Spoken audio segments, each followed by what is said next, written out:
वसल्लम अला रसूलिल करीम अम्मा बाद फ़अऊज़ु बिल्लाहि मिनश शैतानिर रजीम बिस्मिल्लाहिर रहमानिर रहीम। इस तरह गुस्ल करने वाली औरत कभी पाक नहीं होती, चाहे वो सारा दिन शावर के नीचे बैठी रहे, घंटों पानी जिस्म पे बहाती रहे, लेकिन इस वजह से औरत कभी पाक नहीं होती। नाज़रीन, आप जानना चाहेंगे कि वो कौन सी वजह है जिससे आप यानी औरत पाक नहीं होती। और यकीनन जिसको ये इल्म नहीं है वो बहुत बड़ी गलती कर रही हैं, क्योंकि अगर आपने ऐसा कर लिया, आपका गुस्ल हुआ नहीं, आपने नमाज पढ़ी, और याद रखें जानबूझकर बगैर किसी जानबूझकर आपने अल्लाह को सजदा कर दिया बगैर तहारत के, तो ये कुफ्र बन जाता है। इसी तरह नाज़रीन गिरामी, ख़वातीन को बतौर ख़ास ये बात समझ लेनी चाहिए कि वो एक गलती ऐसी है जिसकी बुनियाद पर आपने घंटों गुस्ल किया लेकिन आप पाक नहीं हो सकें। सबसे पहले तो वो जानिए कि वो गलती कौन सी है, मगर नाज़रीन उस गलती से पहले आप बुनियादी तौर पर ये तरीका सीख लें कि गुस्ल का तरीका क्या है। सबसे पहले आपके इल्म में होना चाहिए कि गुस्ल का तरीका जो आका करीम अलैहिस्सलाम ने बताया वो ये है कि आप सबसे पहले इस्तिंजा करें, उसके बाद फिर आप नमाज वाला वुज़ू करें, और फिर जो है आप इस्तिंजा करें, इस्तिंजा के बाद नजासत ज़ाइल करें जिस्म पे कहीं लगी हुई है, उसके बाद आप नमाज वाला वुज़ू करें। नमाज वाले वुज़ू करने के बाद फिर आप कुल्ली करें और नाक में पानी डालें और पूरे जिस्म पे पानी बहाएं। अब तरीका यह है कि 3 दफ़ा दाएं कंधे की तरफ और 3 दफ़ा बाएं कंधे की तरफ आप जो है पानी बहाएं, और फिर सर के ऊपर और पूरे जिस्म पर 3 मरतबा पानी बहाएं।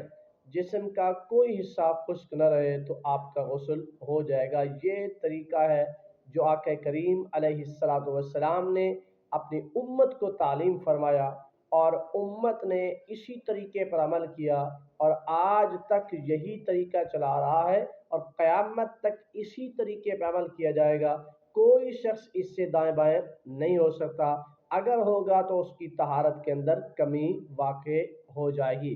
अलबत्ता नाज़रीन चंद बातें बतौर ख़ास ज़रूरी हैं, और उनमें से एक बात जो आज हमारे मौजू के मुताबिक है कि वो एक गलती कौन सी है जिस वजह से खातून पाक नहीं होती, चाहे वो घंटों अपने जिस्म पर पानी बहाती रहे, शावर के नीचे बैठे हैं, वो गलती क्या है। नाज़रीन ख़वातीन आम तौर पे 2 चीज़ें बतौर ख़ास लगाती हैं, एक लिपस्टिक लगाती हैं और दूसरा जो है नेल पॉलिश लगाती हैं। अब यहाँ याद रखिए कि नेल पॉलिश लगाने से तह बन जाती है। बसा औक़ात ऐसा भी होता है कि नेल पॉलिश लगाई, उसे उतारा, मगर कुछ हिस्सा नाखून पर बाकी रहा और ख़ातून ने गुस्ल कर लिया तो भी नापाक होंगी। एक चने के दाने के बराबर ही क्यों ना हो, आपके अगर नाखून पर नेल पॉलिश लगा है तो उसको उतारना लाजिम है। अगर लिपस्टिक ऐसी है जिससे तह बन जाती है, और जब तह बन जाए तो याद रखें कि जब आप पानी बहाते हैं तो तह पर पानी नहीं पहुंचता, जब पानी नहीं पहुंचता तो आपका गुस्ल नहीं होता। इसलिए ज़रूरी है इस बात का कि आपने अगर नेल पॉलिश लगाई हुई है या लिपस्टिक लगाई हुई है, ऐसी चीज़ जिससे जिस्म पर तह बन जाती है, होंठों पर तह बन जाती है, तो आपको फ़ौरन वो चीज़ उतारनी चाहिए, और उतार कर फिर इस्तिंजा करना चाहिए, और फिर नजासत को दूर करना चाहिए, फिर आपको वुज़ू करना चाहिए, और उसके बाद फिर 3 बार दाएं कंधे पर पानी बहाना चाहिए, 3 बार बाएं कंधे पर पानी बहाना चाहिए। उसके बाद फिर आपको जो है 3 बार अपने सर पर पानी बहाना चाहिए, और जिस्म को मलना चाहिए कि बाल के बराबर भी कोई चीज़ कोई जगह खुश्क न रहे। अगर कोई जगह खुश्क रह गई बाल के बराबर भी, तो याद रखना कि आप जो है पाक नहीं होंगे, बल्कि आप नापाक रहेंगे। इसीलिए आपको रोका गया है कि आप नेल पॉलिश न लगाएं, क्योंकि ये तह बन जाती है और पानी जिस्म तक पहुंचता नहीं है, इसलिए इंसान यानी खातून नापाक रहती है।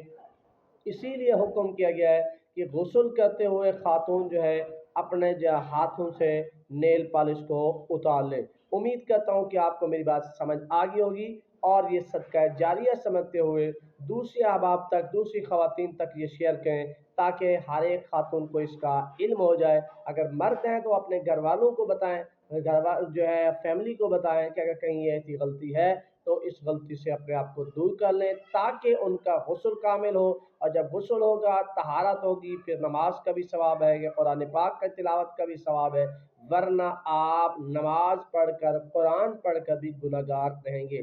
اللہ تعالیٰ عمل کی توفیق عطا فرمائے۔